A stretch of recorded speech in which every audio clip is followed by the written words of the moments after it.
Welcome back, Shalligators. I want to talk to you today about the same people I always want to talk about, the Kardashians. I'm sorry, but they are just an endless cornucopia of like, what the fuck, right? So what's going on lately is that Pete Davidson, Kimmy's boyfriend, Kim Kardashian is dating Pete Davidson. What a time to be alive. Anyway, I'm sorry, I just hallucinated there for a minute. You know, sometimes when you say something out loud and you're like, what? Anyway, her boyfriend, Pete, is leaving Saturday Night Live after 7 seasons. I had no idea he was on that long. And all these other people are leaving. A.D. Bryant, Kate McKinnon. I actually thought they'd left a long time ago. I don't watch it, but yeah, who knew that they'd all been around for so long? But who cares? We're not going to talk about that. What we're going to talk about is the question of career versus love. Because it does seem a little convenient that now that Pete has gotten linked up with the most famous woman on planet Earth and her equally famous momager mom, Kris Jenner, who I hear is now Pete's manager, he's making what appears to be a huge career shift. Now look, we might not end up on Saturday Night Live. I mean, you might. You might not end up the most famous woman in the world. You definitely will. But we have all experienced, or if you haven't, you probably will, either in a big way or day-to-day prioritizations, the question of career versus love, passion or responsibility. And I will tell you guys from experience, my experience, everyone else's experience, if you don't set your priorities for yourself, someone else will set them for you. And it's usually not to your benefit.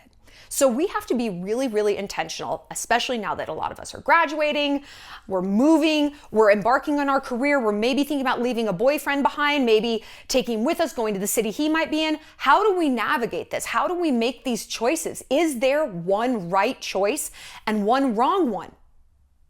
Yeah, girl, there is. No, but Shallon, you don't get it. No, babe, I do. I'm gonna lay it all out for you. But before we get started, our trip to Paris is here. Oh, we're going to Paris.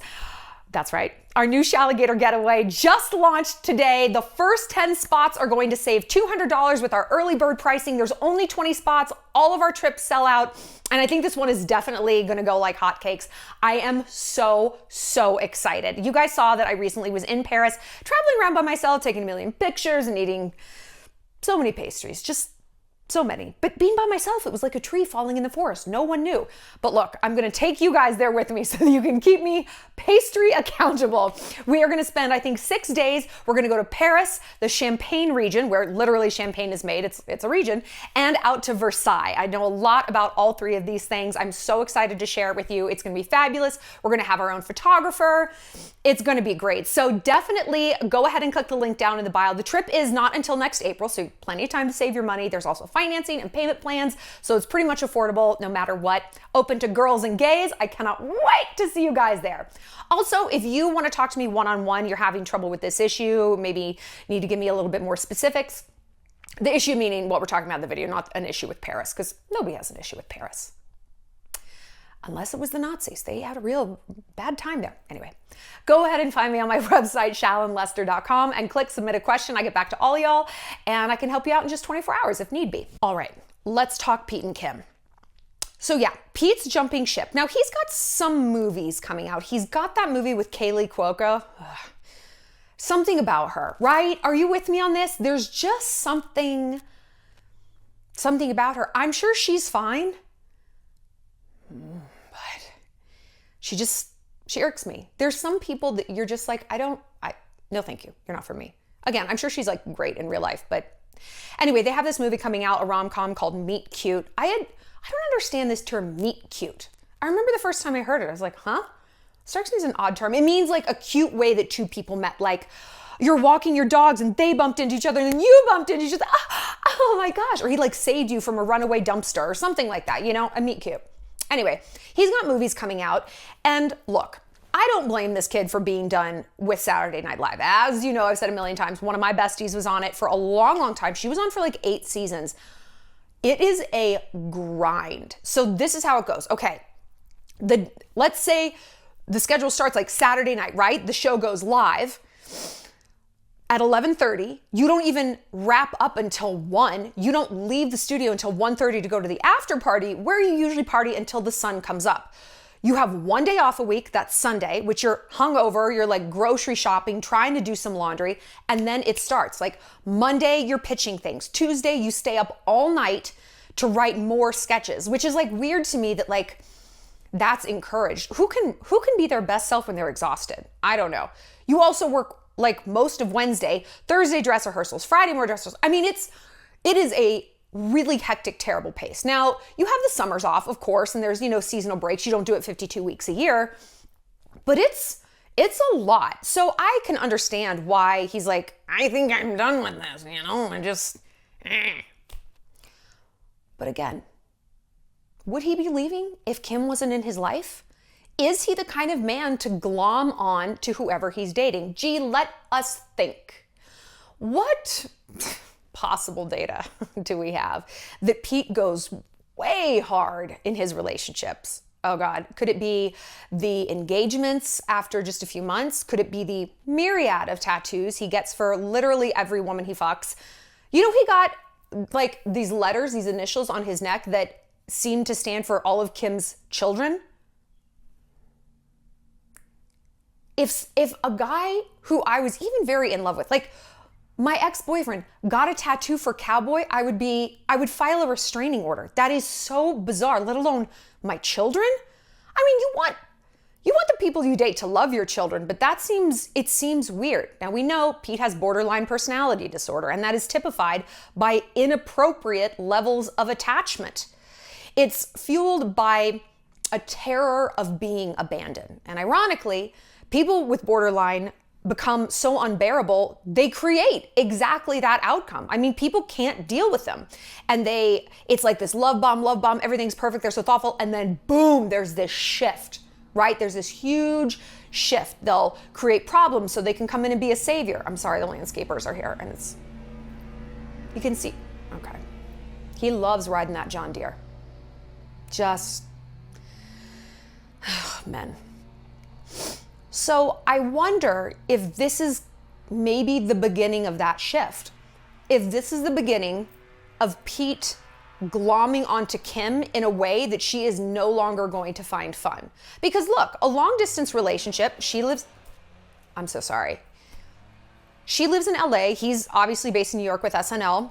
Yeah, they have planes, they have jets and whatever, but it's not the same as like a day-to-day with someone. If you've ever been in a long-term distance relationship, you end up being in that kind of like vacation love mode where even when you see each other, you're not making that headway in a relationship that you would if you were unloading the dishwasher, if you were walking the dog, if you were sorting the mail, because you don't get to see each other that often. When you do, it's like fireworks and sparks, and you don't want to have hard conversations all the time. Do I really want to spoil this weekend by like talking about where we're going? No, I just want to drink and fuck and have a good time.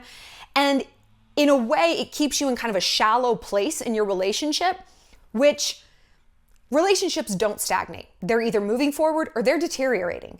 And when you stay in that shallowness, you are in fact deteriorating. If you're not deepening, you're shallowing, right?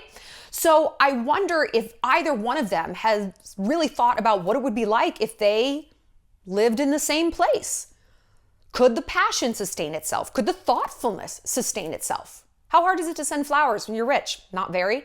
How hard is it to send sweet texts when that's kind of all you have to do for your partner in that day? You don't have to go over and watch the kids when a meltdown and she's cooking or whatever their day-to-day entails, But who cares about these two? I want to talk about you. Because like I said, graduation is here. Even if you're not graduating, I always think the summer is just kind of a time for us to reevaluate. Every season is. I really try to do that 4 times a year, I clean out my closet. I'm trying to clean out my life. What should you choose if it comes down to career or love? Let me first say that it does. It very, very often does. Now, it might not present itself as this huge lit neon situation, right? Where it's either you move to a fishing camp in Alaska to be with the man you love, or you get that corner office at Vogue. It might not be so stark. It might be micro decisions. Should I stay up working on this media deck? No, I want to watch Game of Thrones with my boyfriend. Should I study a little bit harder to see if I can really ace the MCAT? Well, his family's going out on the lake this weekend with their boat. Again, if we don't set our priorities, life has a way of setting it for us. We are typically going to default to like the funnest thing, the path of least resistance, and I don't mean that in a positive way. We're going to default to like what we want to do, not necessarily what we should be doing. The thing that keeps us doing what we should be doing is a goal, a rigid goal. One phrase I love that I go back to, and especially as a writer, because writers are self-starters. I've written all my books very fast. I've written my books in 6 weeks. So when I meet people like, I'm on year 4 writing my novel, I'm like, you're not fucking finishing shit. Sit down. If it's important, you're going to work. But the phrase I go back to is, no one works better under pressure. They work. They work. When there's an exigency, okay, fine. You buckle down and do what you got to do. Without that, I don't know. So if you don't have a goal, a reason, a path that you're walking, well, yeah, I mean, he's my path. He's my goal. The fuck he is. The fuck he is. Look, I'm not saying you don't love your man. And I'm not saying that your man isn't wonderful and whole and worthy. And let's say you are fucking soulmates. Were you put on this earth to be half of another man?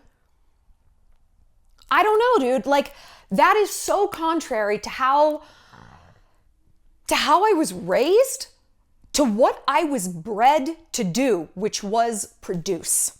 Produce what is going to light me up inside, to do what I feel like I was put on this earth to do, and that has never been a man.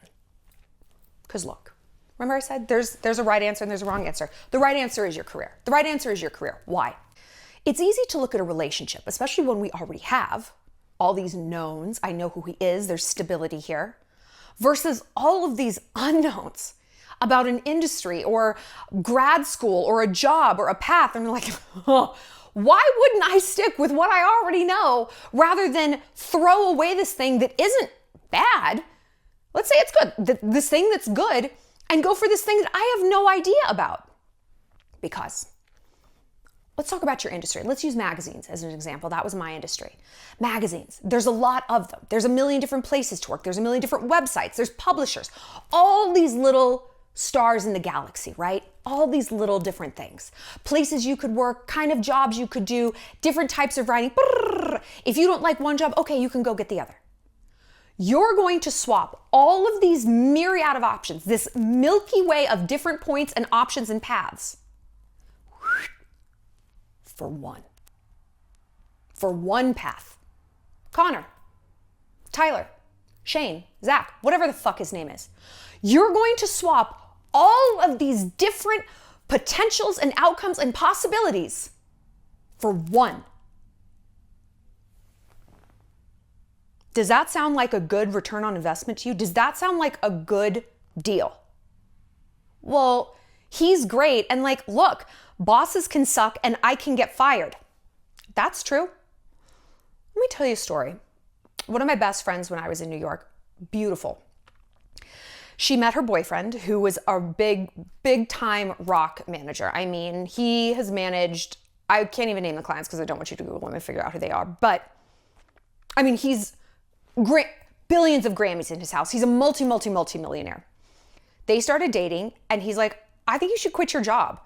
And her job was like kind of shifting and they were like kind of being shitty to her. She was at that job point that a lot of us get to around like 27, 28, where it's like, okay, am I just kind of going to stay same, be a cog in the wheel? Or am I really going to like kick it into gear, go for upper management, go for a promotion, write that book, open that store, you know? Like I'm out of college, I've gotten my footing. What's next? It's time to really shift gears and like kick it into overdrive or get pregnant. She chose the latter. He told her to quit her job. I'll support you. He could. Paid off her student loans. She quit her job. And you know what she said to me? Guess who my boss is now? Him. Guess how many days off I get a year? 0. There's no paid vacation. There's no employee handbook. There's no HR. There's no coworkers to help shoulder the burden. It is me, myself, and I, and he, himself, and him. And make no mistake, he's the man in charge. This girl doesn't have her own bank account. She has to pretend that her housekeeper is like $10 more a week than she is. I mean, they own like 8 properties. So she can like take that $10 difference and squirrel it away to buy a winter coat. When you get paid by your company, you get paid. It's your money. You can do whatever you want with it. You can clock out at the end of the day. You can bitch about your boss. They expect it. They're the boss. That's part of the deal. And this is the most important part. If you get laid off from a company, go back to that galaxy. There's a ton of other companies, right? And you now have more experience. You are more valuable as an employee, right? You have this experience and diversity. You know more people in the field. You get laid off as a wife, your value, low. You're older, you're less fertile, you're more bitter, you might have kids. You are not more valuable in the marketplace, you're less. Well, fuck. Well, fuck. And you might be saying, Shallon, your friend is an extreme example. First of all, she married rich, so, ooh. Listen, I don't feel sorry for her. She's a bird in a gilded cage. It would not work for me. It works for her. She's happy. But again, there's not a lot of alternate options. We have the luxury of saying, I fucking hate this job. I'm going to start looking around for something else. Because changing jobs doesn't incinerate your entire life. I've changed jobs and I've changed husbands. And let me tell you, one is pretty goddamn catastrophic. You don't lose friends. You don't lose social status. I mean, you don't change jobs and take a money cut. Women who get divorced, 22% of them end up below the poverty line compared to only 17% of men. Women take a huge financial hit. Men's financial situation actually raises. They got less shit to do, you know? Women are taking care of the kids. They also have to work. It is difficult. You quit a job, well, of course you're not going to get a new job and make half of what you were. I mean, you'd stay at your current job, right? It's not the way it goes. So you might also be saying, I wouldn't do it as all or nothing as this. You know, like, look, I'm debating between moving to Cincinnati, where my boyfriend's going, or staying in San Antonio, where I have this really great job opportunity, or moving to San Diego, where I have this really great job opportunity, but I don't want to lose my boyfriend. Do you want to lose the last 22 years of your life instead? Every test you studied for, every internship you applied for, every bullshit minute you spent setting up your LinkedIn profile. I hate LinkedIn. It just makes me crazy. You want to lose that? Why? Why is that expendable, but this guy isn't? Well, I love him. Okay. You need to love you the most. There is nothing I love more in this world, outside my mama and my doggy. There is nothing I love more than my dreams. Nothing. There is no person who can fulfill me the way I can fulfill me.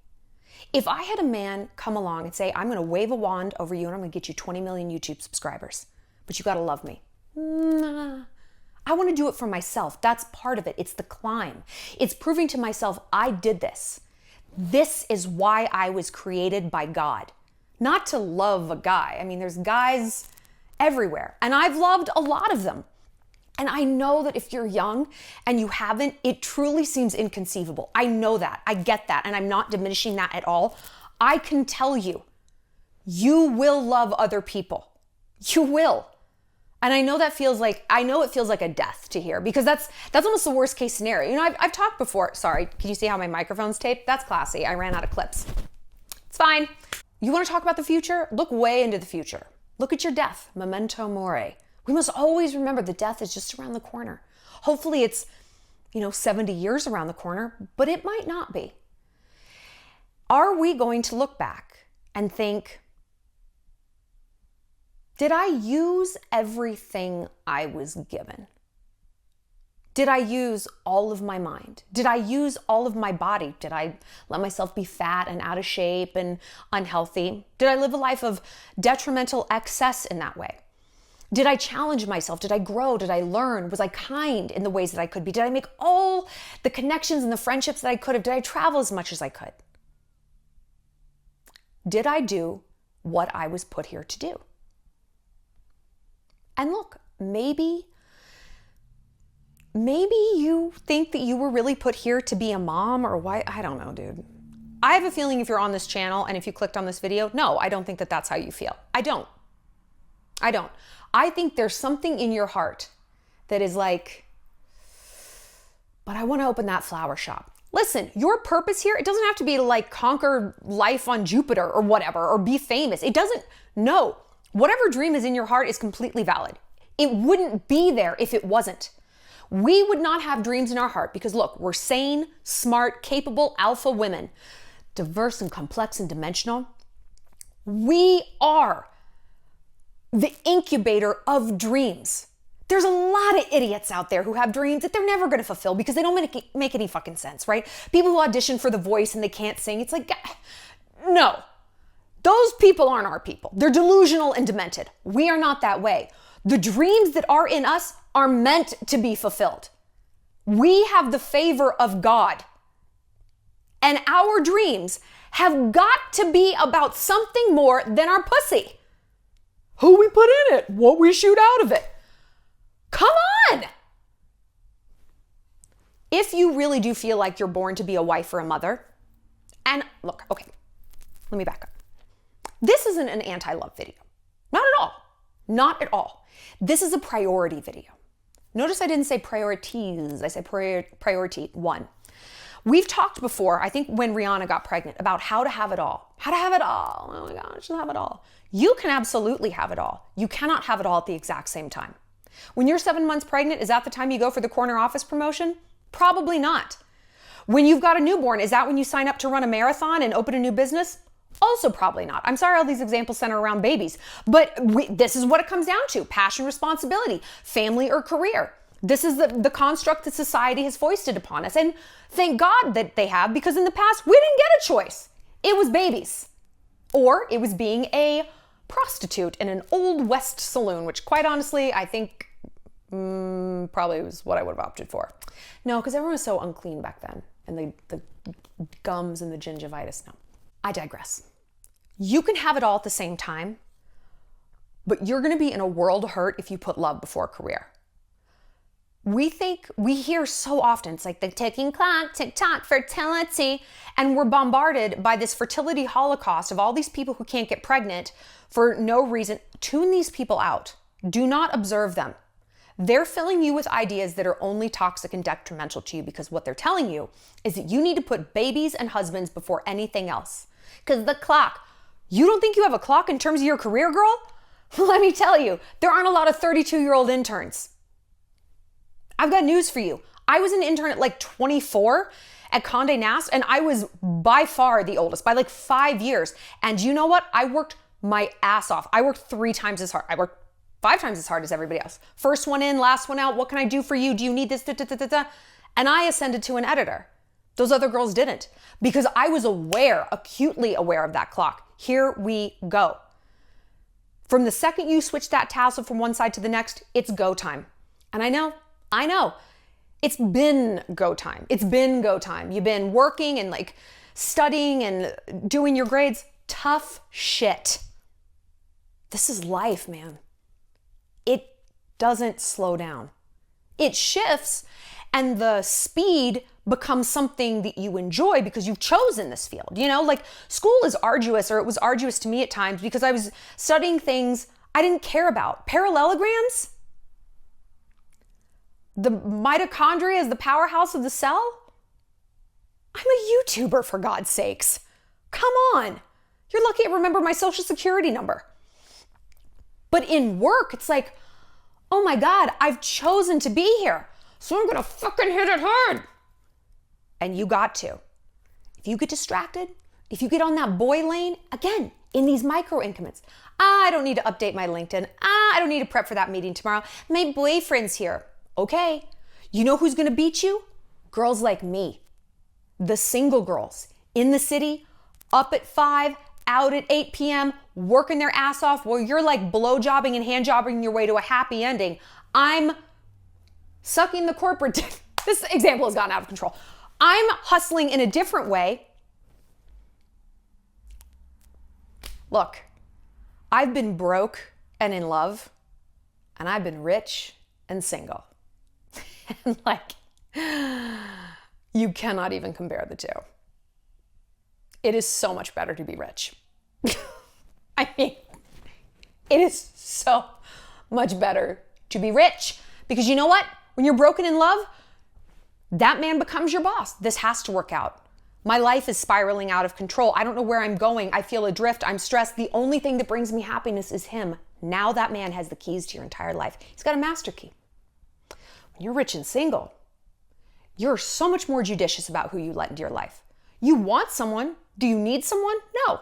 If I get lonely, if I miss my friends, I can go visit them. There are very few things that shopping doesn't fix. I mean, and you realize like I have been able to give myself, not like material things, I've been able to give myself a lot of the things that I thought only a guy could give me.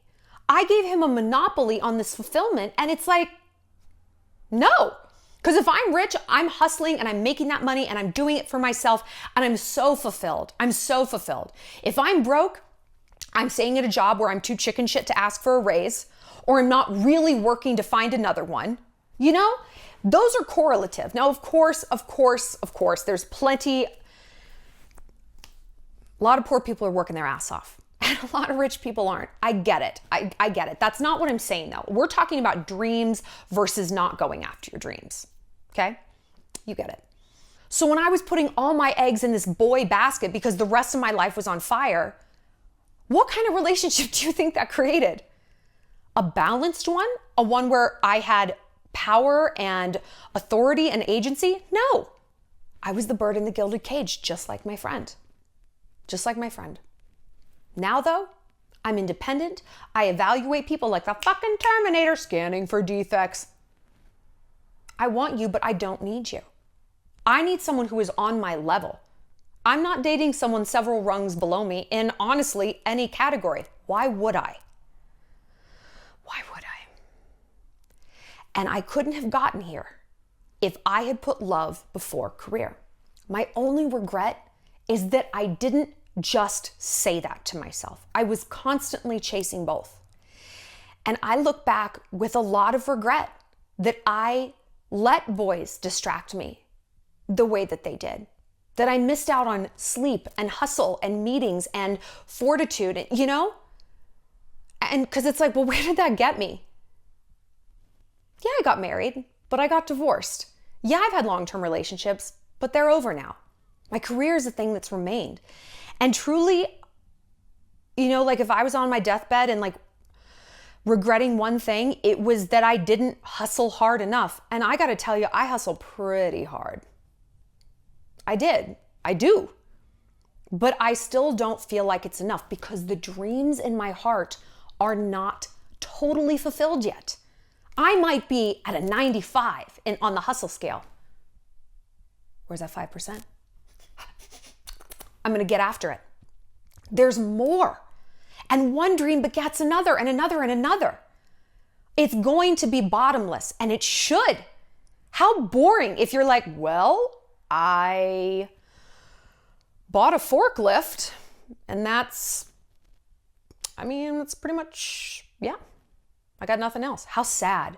How sad. And, you know, studies show like the crash when Olympians win a gold, when someone wins an Oscar, it's like, where do you go once you've ascended the top? But look, if you have dreams in your heart, they just keep on blossoming. You adapt and you modify to that. Is a relationship that way? I don't know. Ask married people. What happens after happily ever after? The mundanity of day-to-day life with someone? I mean, is that going to be fulfilling to you? Your answer might be yes, it might be. I'm clearly not wired that way. Again, I think if you're here, maybe you're not 100% wired that way. And I'm not asking you to choose between like this sexless, loveless, spinster, cat-filled life, just working and working, or being a slave to a man and his weenus. I'm not asking you to choose between those in the long term. I am asking you to choose between those in the short term, because again, life is making you choose. You can act like it's not, and you can fritter away your time like I did to a degree, and like some people do to a great degree, to their peril. Because I'm gonna say it for like the 5th time, if you aren't setting your priority, something or someone else will. So what are you doing with your time? Are you being purposeful in your decisions? Did you come this far to only come this far? I want to know your thoughts about Kim and Pete. I want to know if you're in a quandary. Talk about it in the comment section, because we're really good at helping each other around here. Are you thinking about, like, I don't know, this path or this path? Is it the boyfriend that's going to be the priority, or is it the work thing? I could find a job in any city, but I could probably find a man in any city. You know what I'm gonna tell you. But if you don't, and if you need more specialized help, like I said, head to my website, shallonlester.com, and click the link in the bio to join me in Paris. You guys, it is gonna be so much fun. I'm gonna start carb loading right now just to get my body used to all the croissants we're gonna eat. I'll see you later, Shallygate.